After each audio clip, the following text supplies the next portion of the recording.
আলামিন, কি আছে আব্বা? দেখ তো একটা জিনিস বুঝতেছি নি। এ আমার এই মোবাইলটা মনে হচ্ছে যে ক্যামেরা তো গোল, ছবি হেতার কোনায় কি হয়? তুই দেখতো এই জিনিসটা, দেখতো ফোনটা দাও দেই। ধর, দেখতো। আসলেই আব্বা, আমি তো আগে খেয়াল করিনি ক্যামেরা গোল আর ছবি তার কোনায় কি হয়। আমি তো বুঝতেছি না বিষয়টা আব্বা। কে বাকি? দে দে দে, আমার ফোনটা দে। দেখে যা, তাহলে তো ফোনটা নষ্ট হয়ে যায় নাই। এত দাম দি তুই আমার মোবাইল কিনলি, ক্যামেরা গোল আর ছবি হয় চার কোনাইছি, ছবি ছবি তো গোলই হওয়া লাগবি। তাহলে তাহলে কি করা যায়? আব্বা, আমি তো বুঝতেছি নি।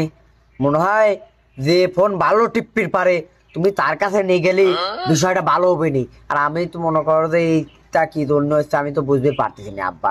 আর এটা আমি কিছু বোঝেও নি। ওই যে ভালো বোঝে তার কাছে নিয়ে যাও, যাও যাও যাও যাও যাও।